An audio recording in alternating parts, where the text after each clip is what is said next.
Welcome to the spiritual get together for the month of September. The topic that we have chosen is we don't actually choose the topic is always transmitted. The topic is self realization and absolute happiness. So, just touching upon, absolute happiness, first of all, that is just a terminology that has been actually utilized for what we call as a self or Brahman or God, right? And that is the theme that has actually been used, whenever I've done individual recordings and, sort of had some sessions with Vijay ji and others, looking at the last about a year or so. So, absolute happiness is a very attractive term as far as language goes, because, like Sage Ramana has said, that basically, and it is actually so true that whatever actually we do, even when guiding others and one wanting to, attain what we call as this self realization, even in that, actually, we are seeking peace, we are seeking that silence of the self, and we are seeking happiness.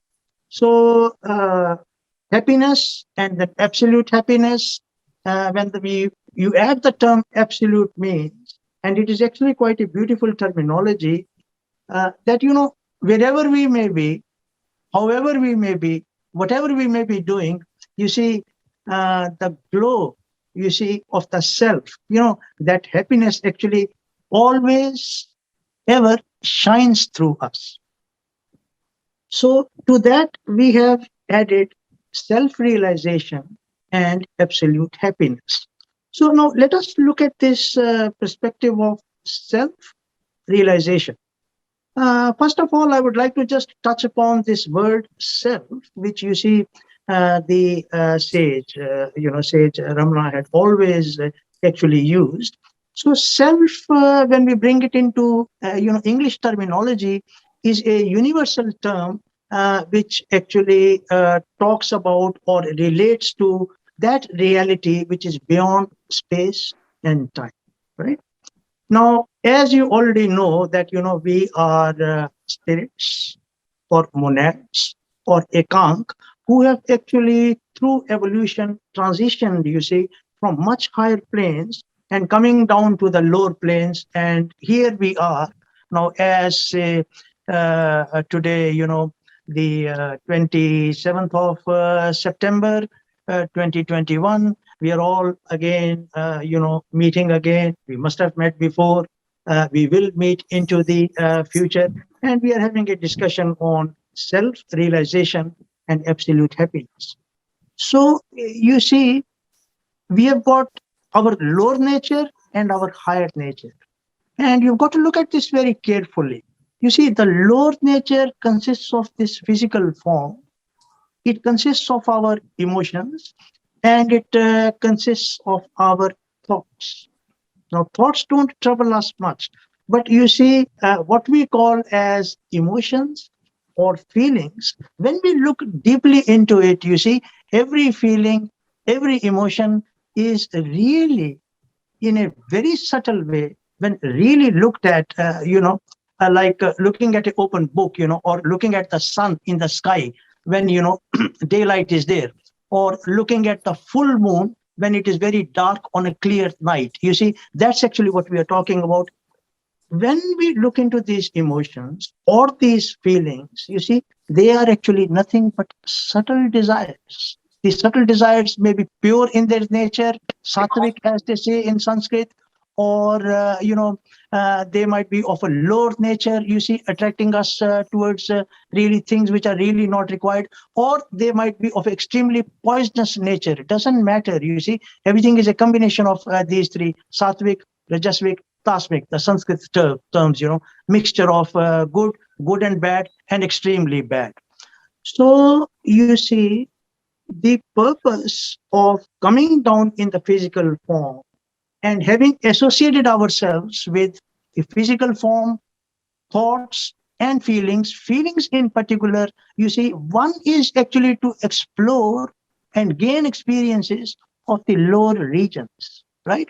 But other than that, you see, as it has come from, times immemorial, you see, right from the ancient times when actually Hinduism actually started, the current, the Aryan cycle has actually started, which virtually is now at its end, and the new race is slowly taking over. You see, one of the key purposes of human birth is to actually realize our higher nature, which is actually ever present.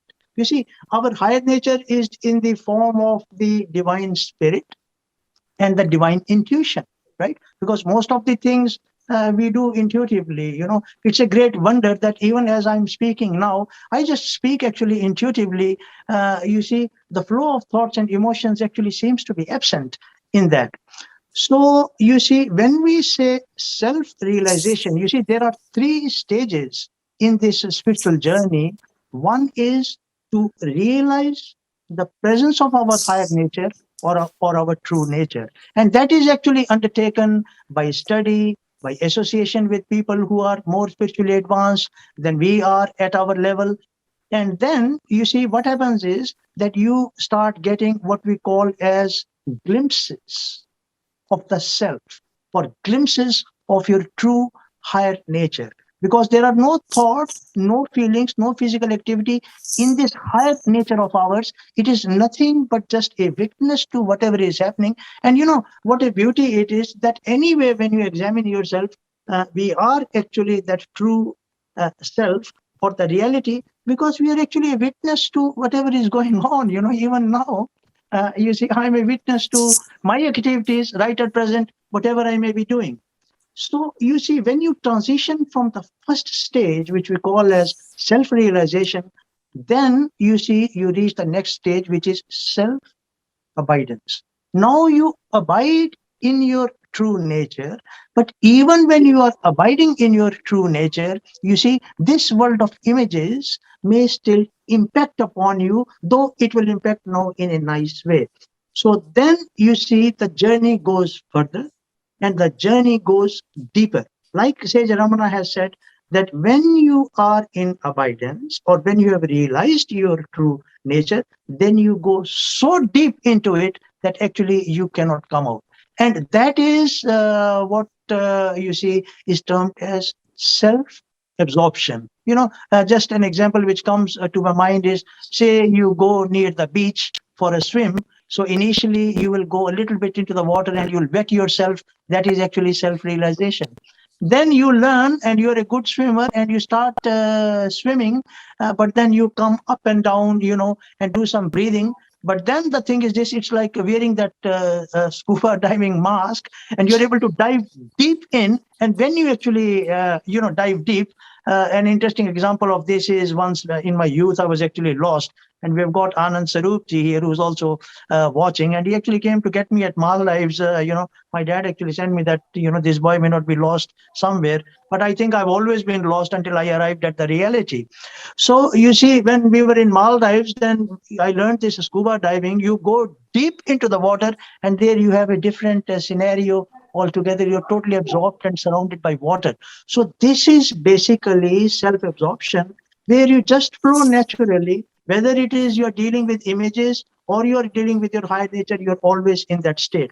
So we're just beginning this series of discussions. We don't know whenever we'll go to the next stage. So today, Vijay ji is going to touch upon self-realization and absolute happiness. But just having a discussion with him, he was saying that he's going to look more at the practical aspects of actually, you see, what happens as we are going forward.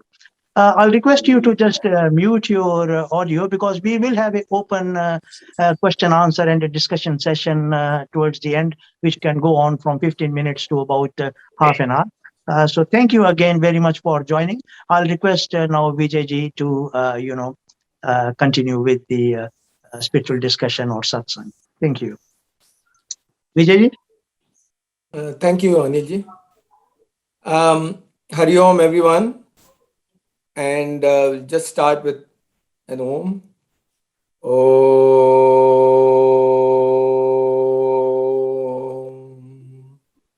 Om.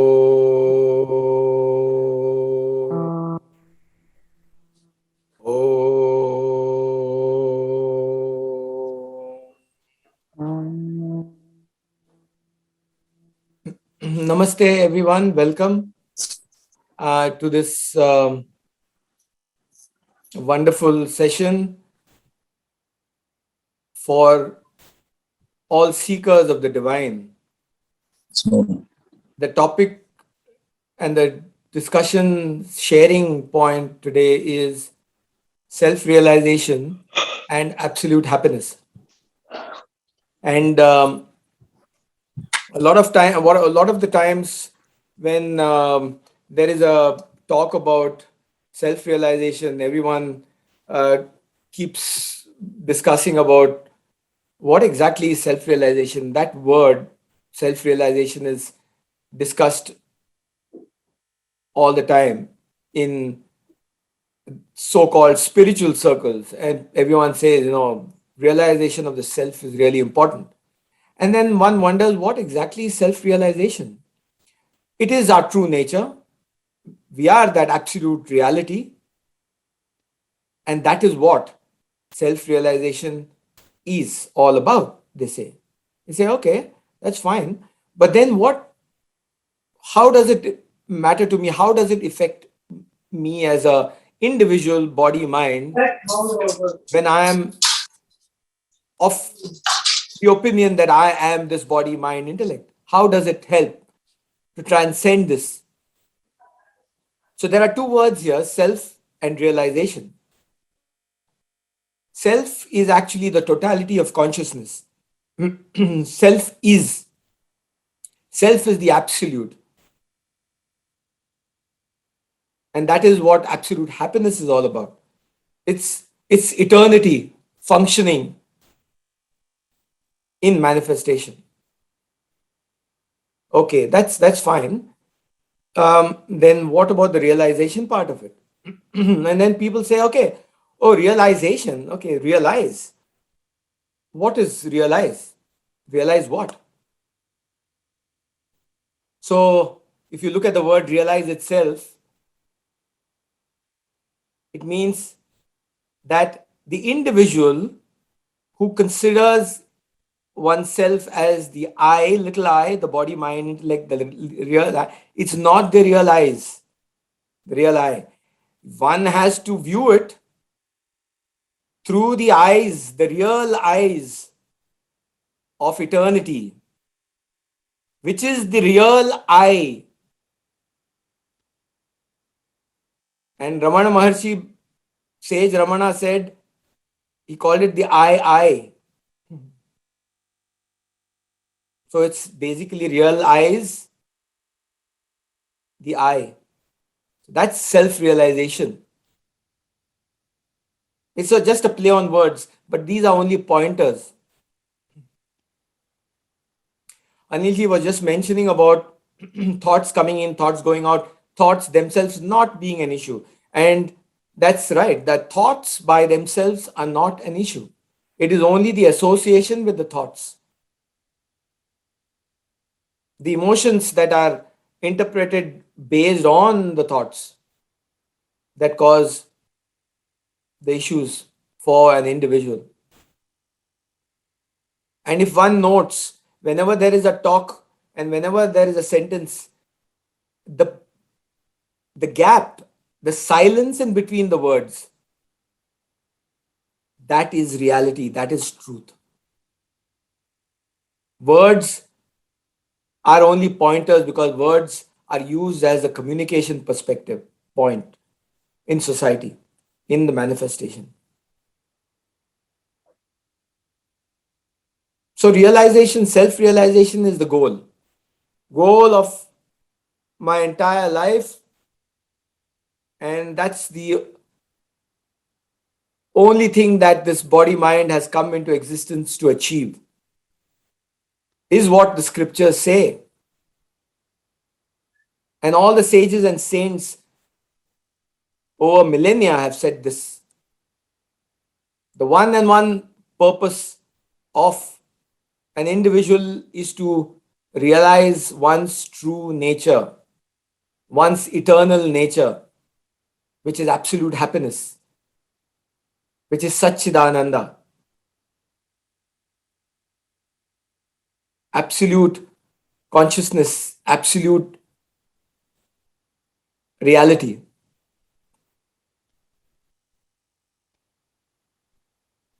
So how does that pathway exist? How do we go about through this pathway? Uh, so um, so how is this pathway?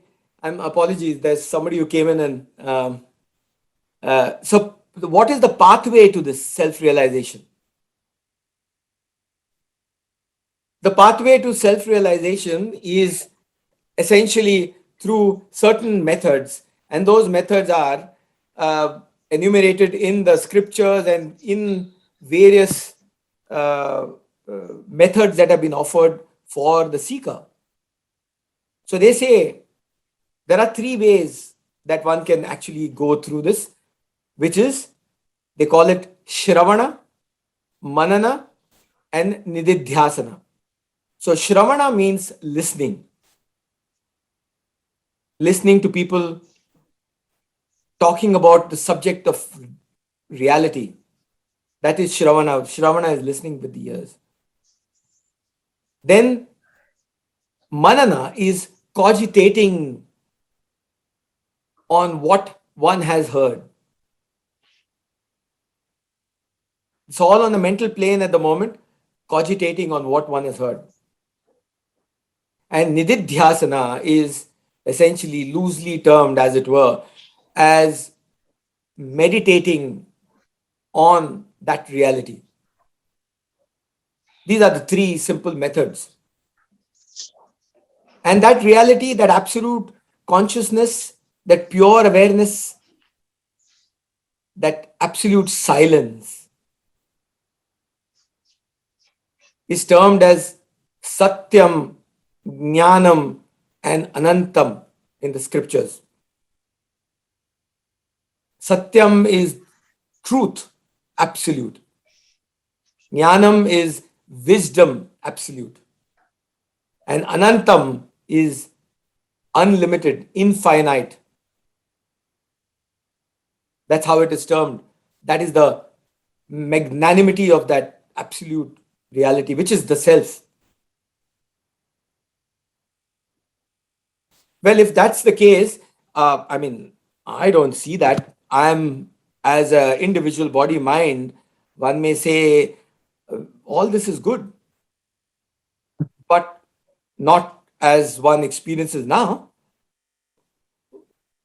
I'm still going through the trammels of ups and downs in life, and the swinging of the mental pendulum, going from one extreme to the other, going through the sine waves of life, up and down and up and down. There's no equanimity. Happy one day, sorrowful the other day. Something happens according to my the way I want it.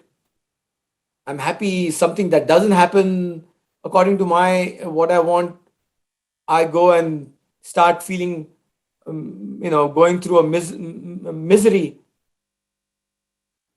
So what?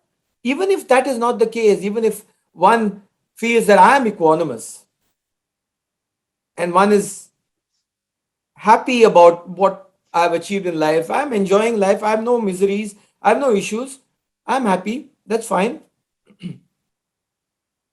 But then that happiness could be limited. That should be used as a platform to inquire, well, to whom is this happiness actually happening? Is this me who's happy, or who is that who's feeling or saying that I am happy? So, well, just to lay out the obstacles on the path, the scriptures have enumerated a lot of obstacles which everyone is faced with. But the biggest one, some of the few biggest obstacles on the path are, one is ignorance. It's called ajnana in Sanskrit. Ajnana, which is ignorance. Ignorance of our true nature. Ignorance of who I am. Then you have the veiling, avarana. It's called avarana, which is veiling. Veiling as in Veil. It's like a curtain in front of the eyes. You can't actually see. It's like a cloud. You can't see the reality. And then the mind always plays its tricks. The mind is always outward. It's always going outward. It never wants to go inward. The mind is always fluctuating up and down, fickle minded. It's called vikshepa. It's called vikshepa. Too many vrittis, as they call it. And then it's jumping from one object to the other, like a butterfly. That's why they call it like a monkey. They call it the monkey mind. So jumping from one object to the other. But the biggest or obstacle that could be seen is self-forgetfulness. That is the whole crux of this matter. We forget the reality of the self, our true nature. We read a lot of books, we listen to the scriptures, we listen to talks on spirituality. We know what our true nature is. We say, beautiful. It's really, this is what I truly am. And then the talk is over, the reading is over, and one gets back into the vicissitudes of life, and then back again comes the ups and downs and the normal way of living. And then you forget your true nature. So that is what self-forgetfulness is. That's one of the biggest obstacles. So how does one go about trying to, achieve and get this, remove these obstacles from the mind so that the mind gets thinned out? So initially what one can do is try and obtain indirect knowledge by listening to the scriptures, trying to practice a little bit, reading of all the scriptures, or inquiring within oneself. And then there is a direct knowledge. That's when the clarity of vision dawns upon one. That is called self-realization, when that absolute clarity of vision is bestowed. One cannot say that I have gained that direct knowledge. Aparoksha anubhuti, it's called. Aparoksha gyan, which is direct wisdom. It is grace that bestows that clarity, and it's absolutely clear and irreversible clarity of vision. Irreversible clarity of vision. And that what happens is that leads to basically cessation of all suffering.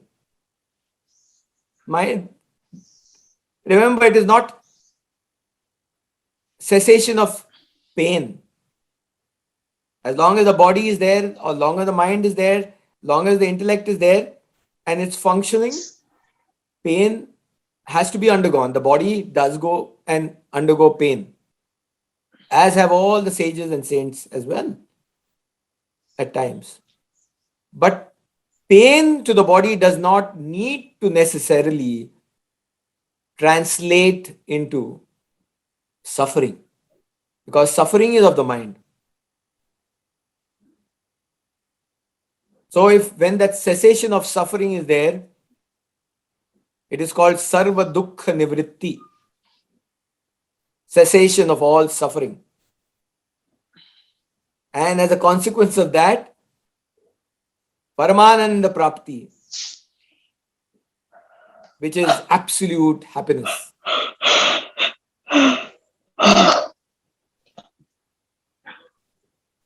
So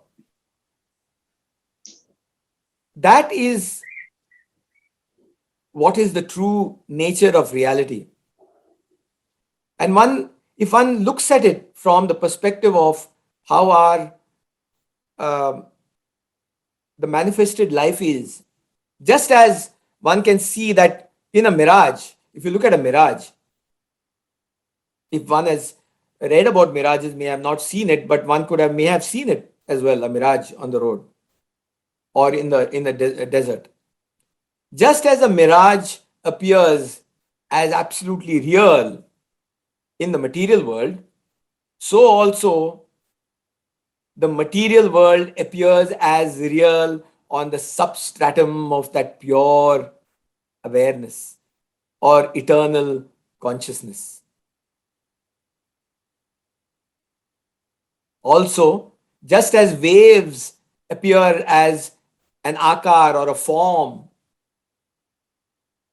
in the ocean, but are essentially the ocean itself. The wave may come up as a form, but it's still the ocean. But the ocean is only termed so. It is basically only water. The ocean is only called, is given a name. Similarly, in this world of names and forms, the name is the ocean, the forms are the waves. Eternity is water. Reality is that it is only water. These are only pointers, these are only references and analogies which do not necessarily depict the truth because it cannot be depicted in words or language. It is just an indicative direction.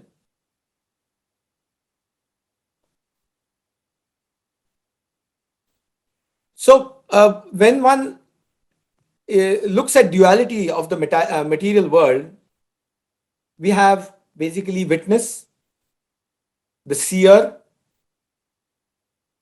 the seen or the witnessed, and the process of witnessing, the seeing or witnessing happening. That's the triad in duality. If that's the case, one can see that everything that is outside are objects. The seeing is happening. But who is the seer? Who is the witnesser? Is it the witnessing is done by the individual? Last discussion point, last session talk we had discussed and somebody had mentioned about witness consciousness. And the witness consciousness is what is actually witnessing. I am witness consciousness. And it is true. It is witness consciousness.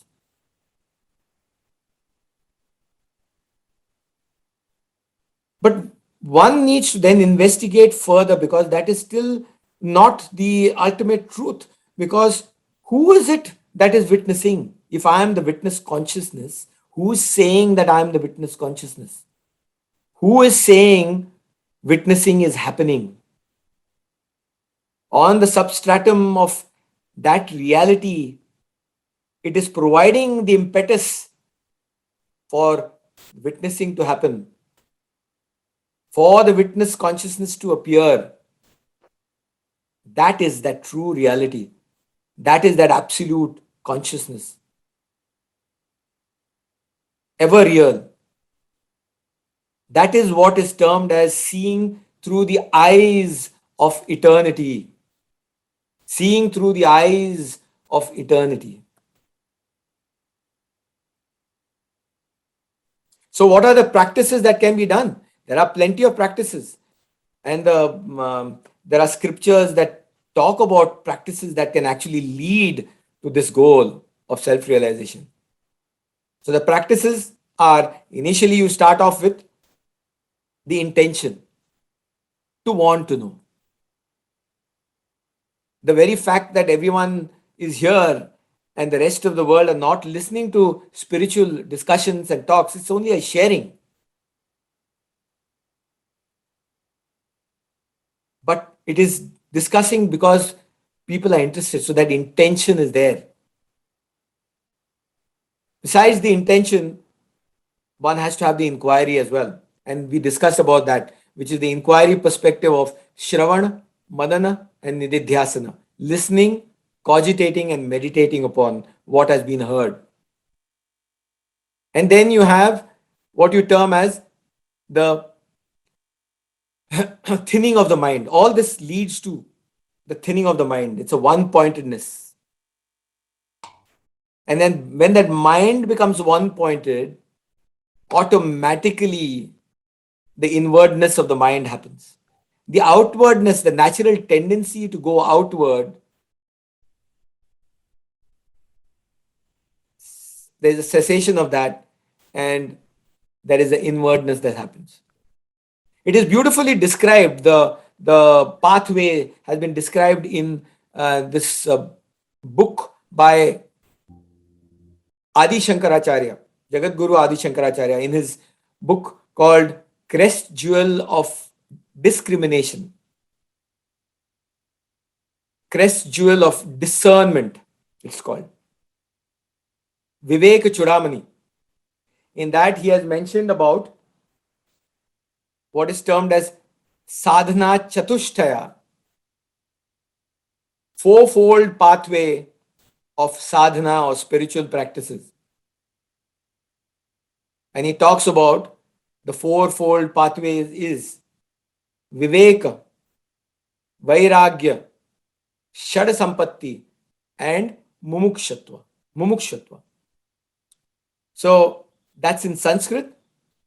Vivek is basically the discernment of the mind and discerning between what is unreal and what is real, what is eternal, what is temporary.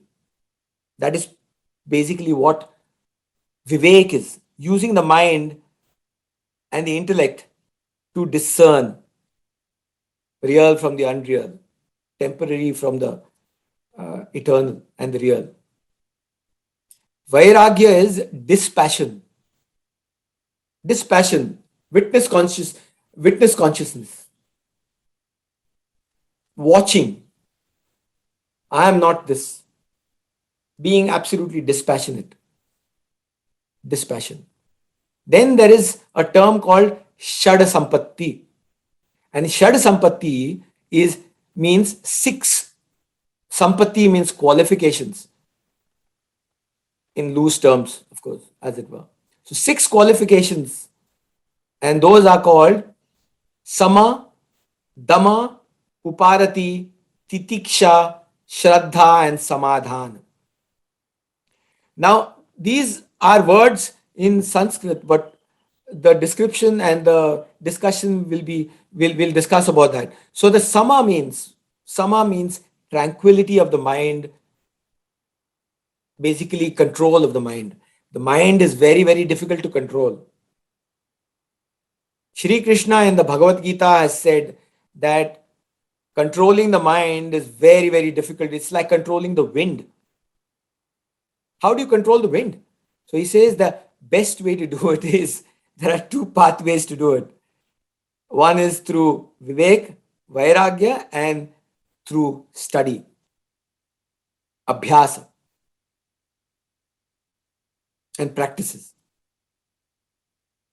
So these are the practices. So then you've got Sama, then you've got Dama. Dama is control of the senses and the sense organs.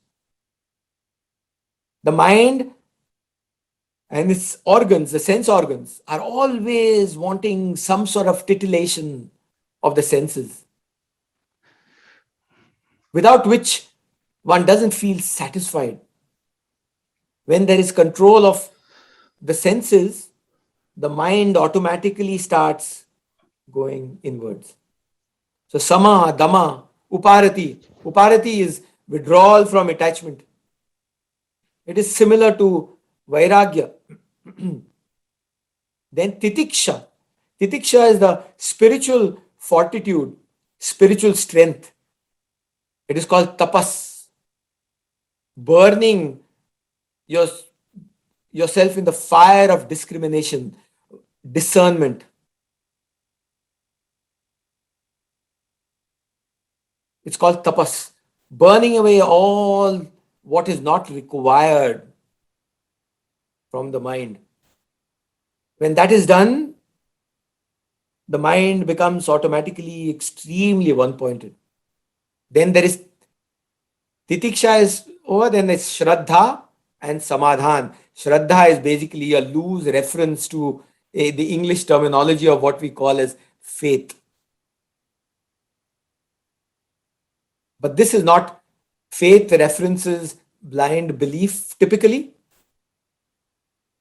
But this is not blind belief. It refers to a direct understanding of the divine truth, of that pure reality, that absolute consciousness. Intuitively knowing that, that is that sort of shraddha of faith, loosely termed as faith. Shraddha means, shrad means basically truth and or heart, whereas dha means it directs one mind towards that reality. So shraddha means directing one's mind towards that absolute reality. And then the last one is samadhan of Shad Sampatti, samadhan. Focus on your true nature. There is a single pointedness of the mind. It's called ekagratha. Chitta ekagratha. It is dissipated. The mind is dissipated. In Yoga Sutras of Patanjali, he talks about chitta vritti nirodha, cessation of all the fluctuations in the lake, mind lake. So that is called samadhan, where there is poise, absolute poise and equanimity and tranquility. Single pointedness of the mind. So this is Shad Sampatti. And then the last point, which is one of the most important, is mumukshatva. And mumukshatva is intense longing or the burning desire for liberation. Burning desire for freedom from this limited to the unlimited. Burning desire for self-realization. So when that grace is bestowed by that eternal consciousness, that absolute reality, grace dawns upon one. And then the mind, outward mind is automatically drawn inwards to inquire. You can use any pathway, you can use any methodology to try and make the mind one-pointed. It could be through bhakti yoga, it could be through karma yoga, it could be anything. It really doesn't matter. Important thing is to make the mind so one-pointed that the mind gets drawn inward automatically, not forced. Because the moment one forces that inwardness, it will automatically spring outward, because that's the normal tendency. When the mind is gross with full of lot of stuff, it is difficult for it to go inwards. That is why all these methods have been enumerated in the scriptures. When that indrawn mind becomes a reality because of the thinning of the mind and the one-pointedness of the mind, automatically the inwardness happens. One does not need to force it. And when that inwardness happens, one remains and transcends from witness consciousness, because then one inquires, who is this who is saying that I am the witness consciousness? What is providing the impetus for this consciousness to witness what is happening? Who is it? Find out that. And that diving in happens even deeper and deeper. And Sage Ramana has said this, that is the direct path. And that happens automatically. One does not even need to force it. And when that happens, it goes inwards and one remains in one's true nature when that clarity of vision becomes irreversibly clear. Nothing can shake it.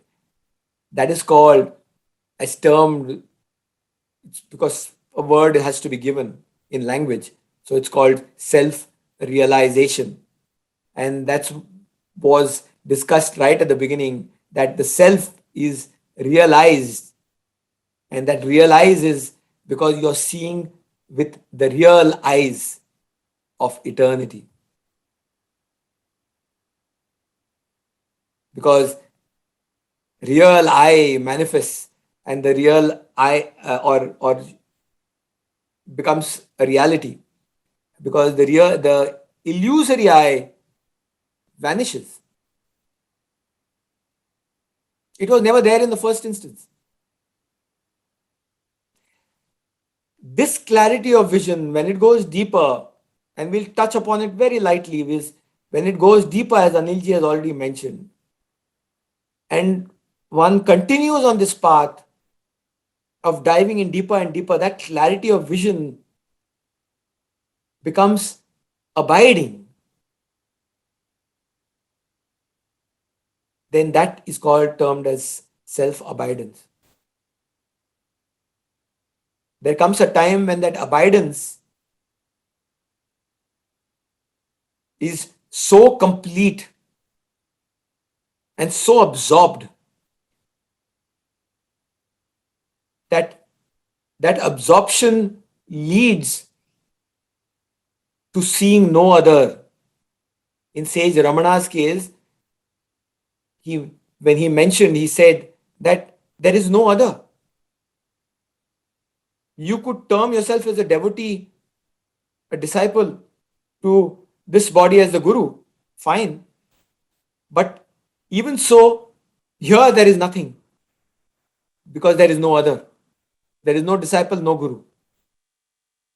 That is called self-absorption, which then leads to the Turiya state, when the body then, whether it falls away or no, it really makes no difference. That is called self-absorption. So self-realization is the crux, the basis, the clarity that leads on to self-abidance and self-absorption. Let us all use this platform, as it were. Let us use what has been provided to us through all these scriptures, through Sage Ramana's teachings, to try and grow and make this mind one-pointed, to realize what we truly are. We are that absolute reality. We are that pure Sat Chit Ananda, absolute existence, absolute consciousness, and absolute bliss.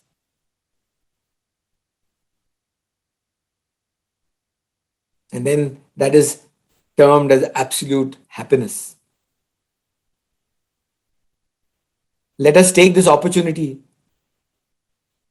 to just do a short meditation. Let us sit as we are,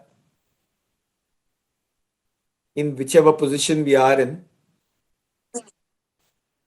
Lightly close the eyes. Let the lower back, the spinal cord, the neck, and the head be in one straight line and erect. Let it be completely relaxed.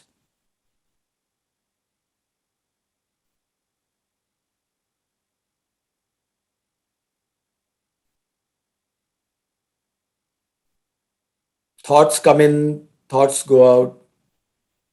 Thoughts do not cause any problems, any issues.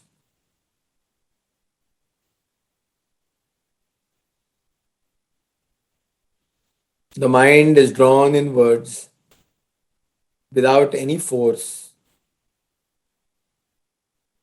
because the mind is thinned out.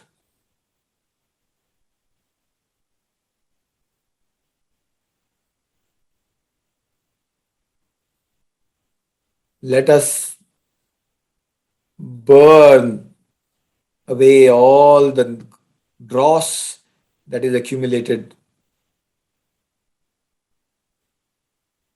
in the mind lake by lighting up the fire of renunciation of the mind.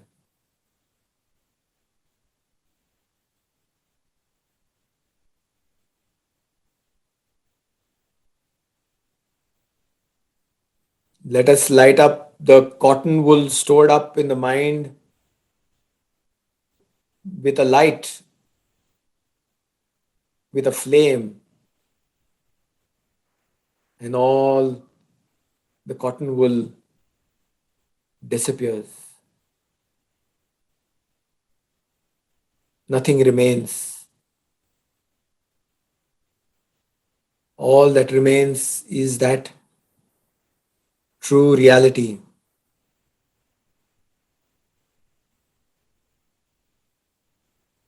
Because nothingness is everythingness. All is as is. The inwardness is happening.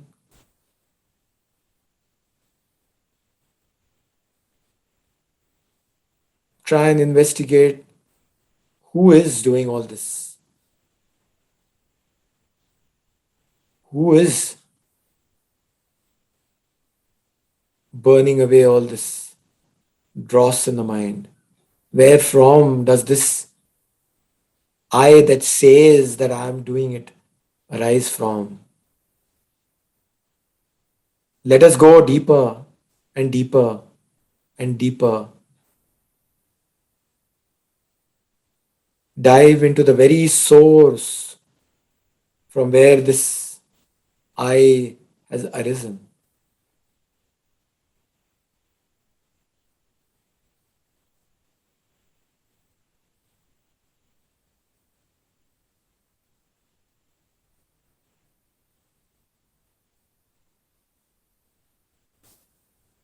Let us not try to find any answers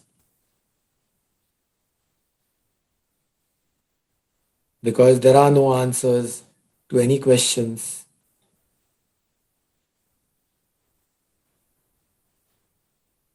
The questions themselves dissolve. The questions do not remain when one investigates and dives deep into the very source from where the I arose.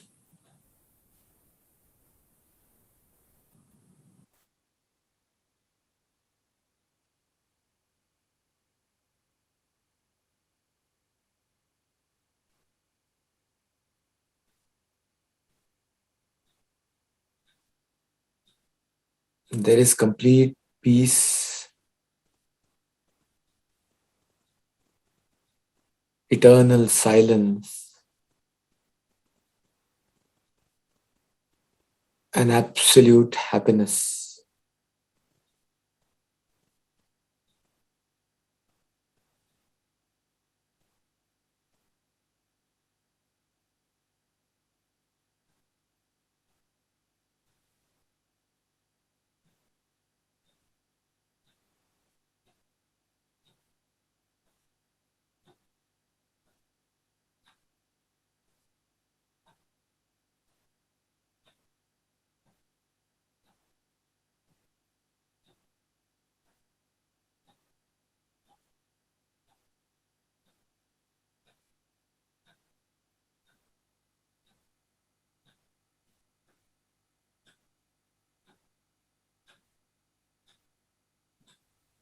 Shanti,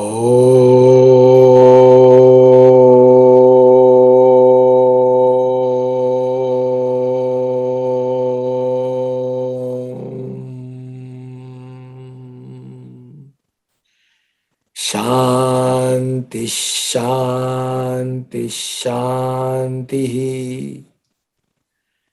Om Purnamadaha Purnamidam Purnaat Purnamudachyate Purnasya Purnamadaya Purnameva Vashishyate. Om Shanti, Shanti, Shanti.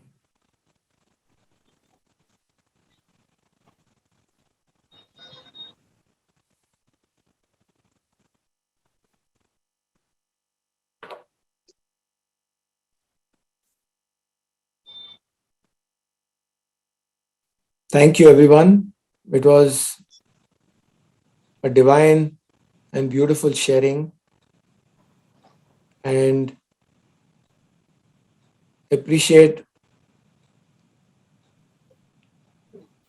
what is being done by Anilji. Anilji, if you want to please take over, and if there are questions you want to answer, please. Thank you.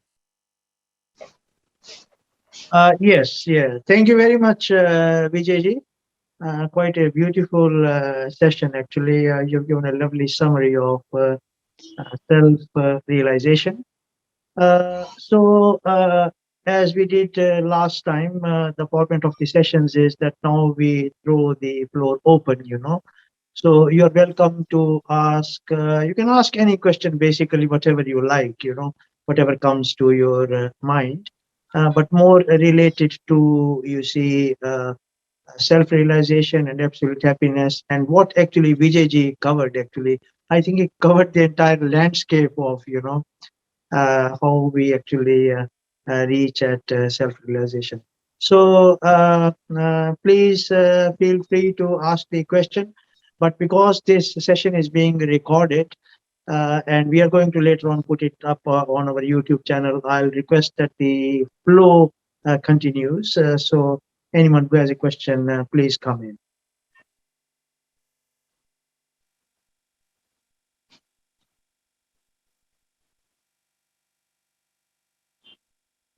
Namaste, Anilji. This is Siva here.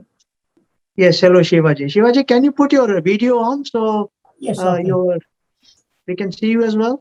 Yeah, sure. Thanks. Yeah, Namaste, Vijay ji. Kaisa hai aap? Vijay Gokarn ji. Yeah. You have a question for Vijay Gokarn ji? Yeah, any both of you. Yeah, please. The book Viveka Chudamani is mentioned in this talk. So sometimes it helps to know the original Sanskrit terms rather than the English terms that are used in explaining various concepts. So my specific question is, there is a word mentioned, witness consciousness. Is there any Sanskrit equivalent that is there for that witness consciousness? Vijayji, you want to answer that?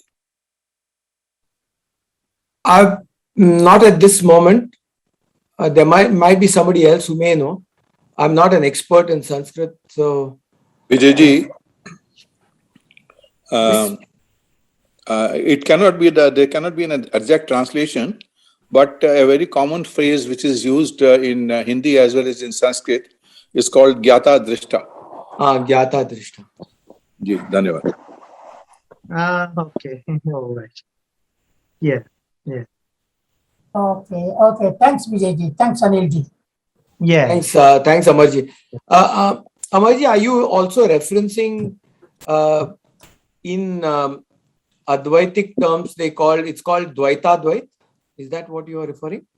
Ji, Vijayji, as you know that we have different schools in Yes. our Indian, what you call darshans. Yes. So people do get, like an overload of Vedati Datta. That's correct. So there's a bit of, talk going on there. So I think that becomes a bit more academic. Yes. But I wanted to, mention it in a very simple terms. Thank you, Amarji. Thank you. Yes. Anyone else?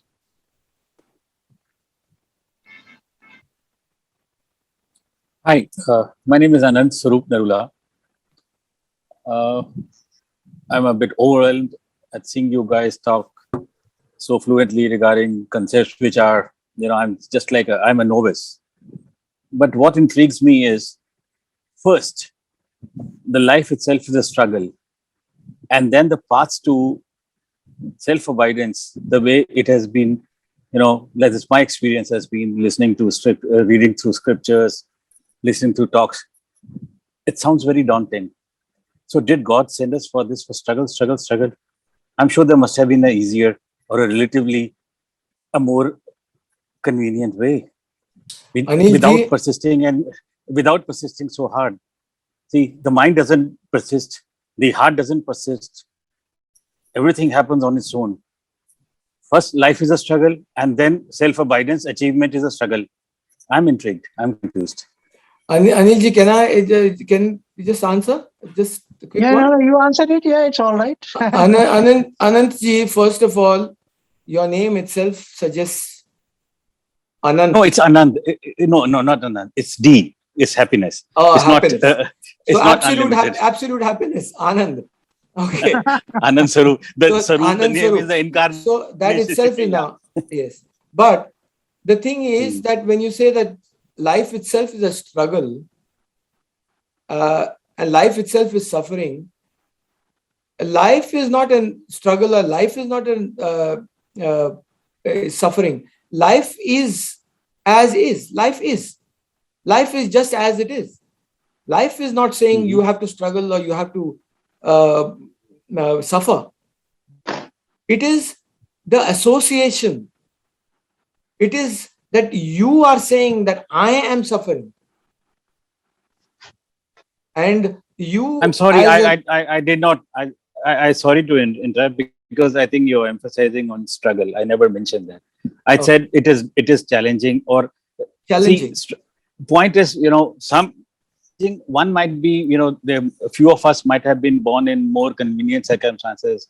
Some might have been born in adverse circumstances, and the life path might not have been all that easy. So I'm referring to that. But some people have to slog their backside off to make their ends meet. And then you're telling a guy who's hungry, and okay, now you got to persist.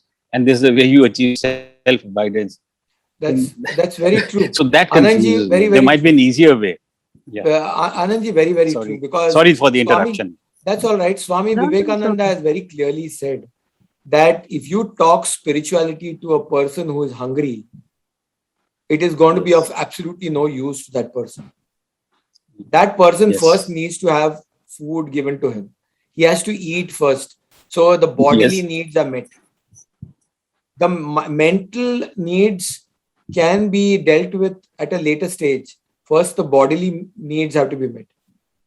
And if the bodily needs and everyone works towards having their needs met, if their needs are not met, that is something that is, you find even a lot of other people who have worked on the path, who have, without any money, without any, not too much of money, they still lead a very, very peaceful and happy life because there's contentment. I'm not talking about the person who has got nothing at all. I'm talking about contentment in the perspective of the individual being contented with whatever little one has. And when that is there, when that desire for more and more and more and more is there, that's how the mind is structured, to desire more and more and more. And when that desire grows, it's endless. So ultimately, it's not about desire increasing. It is a desire for desirelessness, which is what needs to come into play. Anilji, you would like to add? I have actually personal discussions with Anandji as well. So, I just threw the question open. Look, what Anandji has put forward is very relevant and it is very practical. But you see, what we call as the hidden knowledge that actually goes beyond this so-called practicality of this world. Because you see, eventually, in a nutshell, to answer this is, you see, even our nature is actually twofold. Look at it. There is this higher nature in us, right? I mean, as we are talking, actually look into this, that you're actually able to view, this entire satsang and everyone really participating in it, either at a mental level at an emotional level or at a physical level. But can you see that the appearance of the view, and you see intuitively, there is a multiple level of participation in absorbing what is being said and then saying something. It all just seems to be happening intuitively. That's the higher nature. It is unaffected actually by all this. And then there is this lower nature, right? Which is, again, as I had mentioned, our thoughts. You see, thoughts are fine. They don't trouble us so much as do the feelings. Every feeling is actually a desire. And then there is this physical needs and the physical activity. But you see, what actually you have got to realize is when you go deeper into this, you see, and answering Celeste's question as well, Celeste had just put in that what is the purpose of the self in this creation. You got to look at one thing, you see, and this had actually come in one of my very deep states of meditation with Sage Ramana, where this was actually communicated and then I translated into a satsang. You see, what you define God as that which is beyond space and time, which is spaceless and timeless. But if there is no space and time, then there is no form, there is no function, right? There is no activity. But what you see in front of you is name, forms, function, and activity.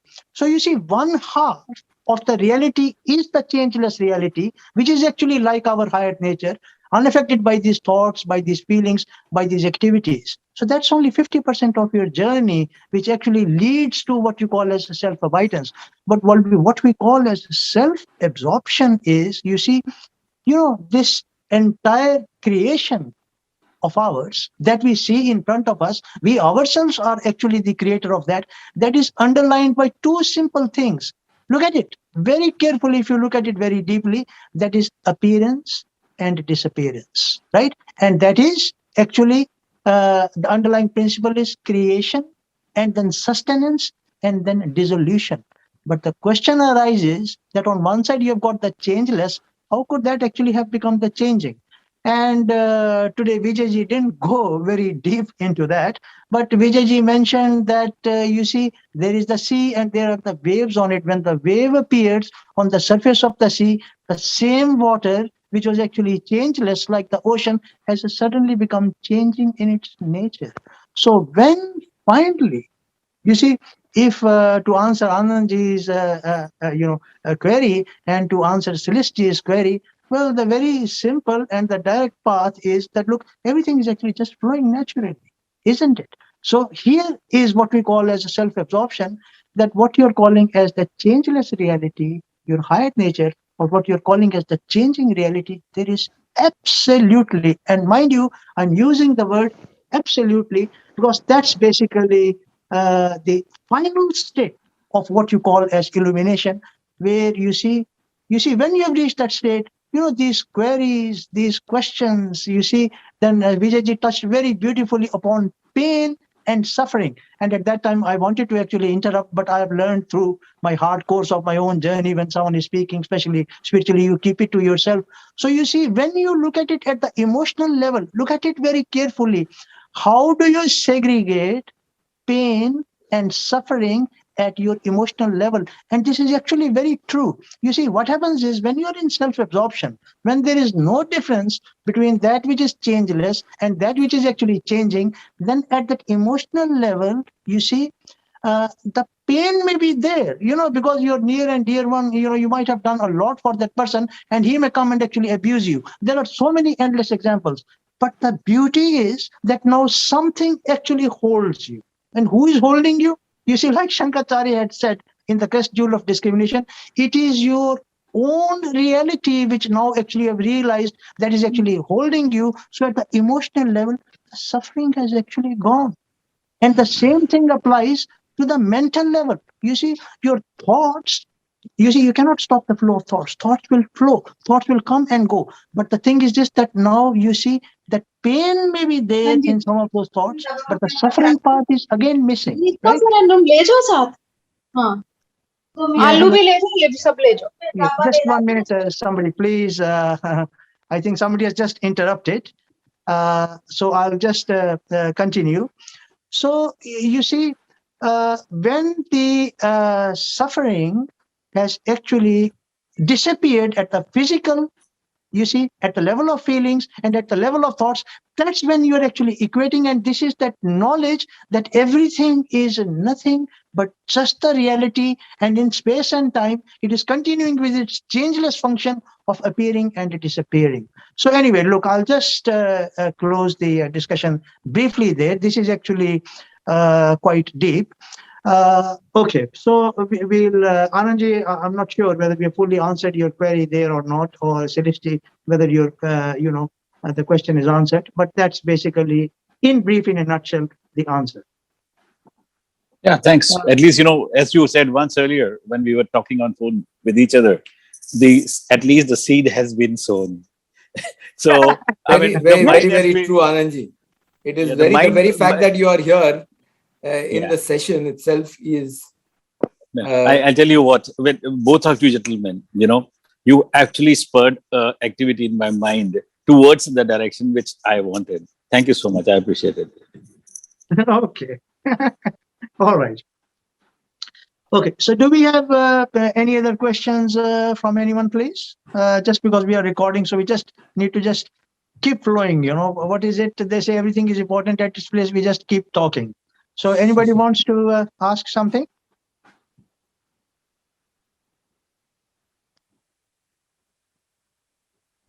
Anandji, anything else coming in your mind? Oh, gee, no. No. I'm a very loquacious kind of and a confused personality. So I just don't want to encroach upon everybody else's time. Thank you so much. I think what Anandji has asked is very basic, and it is so true. And many people may not ask, but what you asked was very good. So I must appreciate that. Very relevant too. Thank you so much. I appreciate your magnanimity and the fact that you are understanding. I mean, see, that is what I stay in India, wherein, and okay, by God's grace, I'm quite okay, fine. But then my place of work, my place of charity, wherever I go to, I see the suffering. As you rightfully said, you can't tell a guy who's not being able to make his ends meet, okay, no, sit down and go into. So he said, no. You just tell me how to earn. Like, for example, I give you a very stupid example, if you don't mind. Without sounding political, a lot of free gas LPG connections were doled out by the Indian government. And that those were for free. I run a LPG distributorship. Now, when we go and request them to refill, they say, please take this thing away. I don't have the money to refill. It's like, somebody coming and, parking a Rolls Royce outside my house when I don't have the means to even guard it. So that's what I'm saying. When I see that plight, I really feel moved. But again, how can you help them change the prarabdha? But now, after this discussion with you illuminated people, I have less one for oneself. So I have to look after myself. God will look after the others. I have to see how I can, and maybe at any other point in time. Again, one thing I would like to say, which I have observed as I travel a lot in Southeast Asia, amongst the third world countries, poor countries.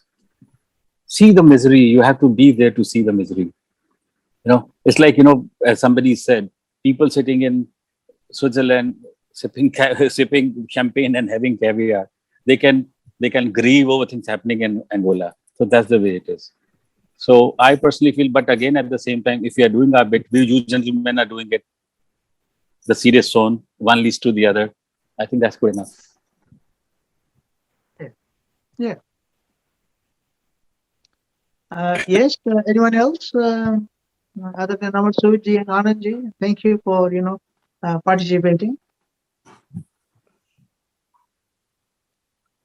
So while any others may be thinking, I'll just continue. So we have actually decided that now we will be shifting to our satsangs on Zoom, and normally we have them from the month of February till the month of October. So from next year, we'll probably do the satsangs on the second Sunday of every month. And next one actually is on the 31st of October, and that's going to be a very interesting session. John Pater. I don't know whether many of you are familiar with him or not, but he is a guru in evolution. And that is actually one aspect which the Rishi has always asked to touch upon, and I've tried to do as much work as is possible. So the next session will be on an overview of evolution. So I hope that all of you will be actually able to attend. So before we come to a close, I'll just throw the session open again. Has anyone got any queries? Please, you're welcome to come forward and put it forward. And you see, you should always feel informal, because you know what has been taught to me and what I actually realize is that, you see, it's not the question of me and my family. You've got to realize that, you see, consciousness is everywhere. The consciousness is in the same, whether it was Sage Ramana, or it is Anandji, or Anilji, or Amar Soodji, or Vijay Gokarnji. So this screen which is sitting there everywhere, in that we are these moving pictures. So we being the moving pictures, you see, just when you go to a cinema hall, on the screen, there are all these moving pictures on that screen. We are all actually just one family, right? And you've got to actually realize neither is an escape for Lord Rama, or Yoga Vashisht, or Shankaracharya, or Anilji, until this entire family has actually completed its evolution. You see, there is nothing we can take away from each other. There is nothing actually to hide. There is really actually nothing to give, because we are all actually absolutely, in truth, on the same platform. Okay, anyway, before I drift further into this, any questions from anyone, please?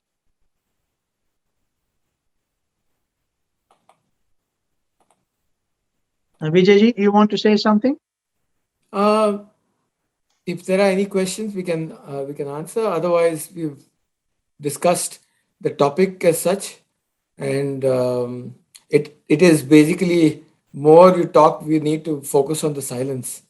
So and practice it individually, because the word individual itself is the issue. When we say I, so I am practicing. So find out who's practicing. Vijayji, Yes. what you mentioned is very, very good. And it reminds me of a very famous Chinese proverb, which goes like this. It says that it is better to weave a net so that you can catch a fish than to only pray. So we all have to make effort. And of course, like you mentioned today, there are different ways we can approach, and we approach as per our own temperament, whether Yes. to go through Jnana Yoga, or you want to go through Bhakti Yoga, That's or correct. yoga, whatever.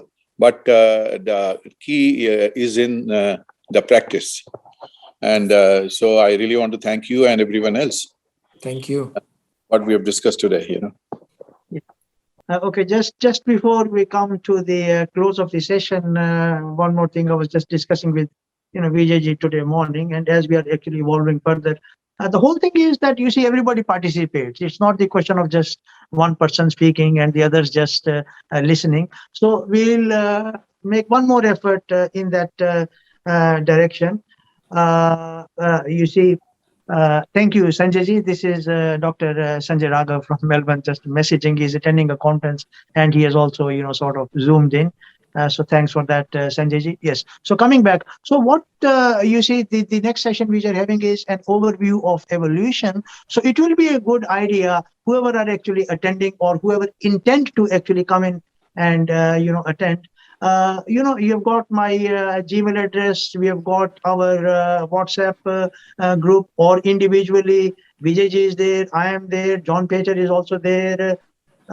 Just send your questions related to evolution, and then while others may be thinking at that time, we can just read out those questions, and we can get John Pater or Vijayji or anyone who may have knowledge about that to answer in this question hour part, which is towards the end. I've allowed really half an hour for it, but it really doesn't matter. It's as long as our interest in it is in it, because the whole purpose is really for everyone actually to grow spiritually. That's the only purpose why we are actually doing this. So let us keep the satsangs as well as natural, as basically, we talk to our family members. Okay, once more, any more questions, or should we bring the session to a close? So there is silence. And normally that's what happens. You see, That is a after beauty. question. Silence. That's where we want to arrive. Okay, Vijayji, do you want to just close the today's session with just Yes. some short verses or whatever you would like to Yes. do? There is Navratri coming up soon, where God is propitiated as the mother. Sarvamangala Mangalye Shive Sarvartha Sadhike Sharanye Triambake Gauri Narayani Namostute Shrishti Sthiti Vinashanam Shakti Bhute Sanatani Gunashraye Gunamayi Narayani Namostute Sharanagat Dinartha Paritran Parayane Sarvasyarti Hare Devi Narayani Namostute. Om Purnamadah Purnamidam Purnaat Purnamudachyate Purnasya Purnamadhaya Purnameva Vashishyate. Om Shanti Shanti Shanti. Harihi Om. Okay, thank you everyone for attending and hope to see you next month on the 31st of October, same time. Thank you.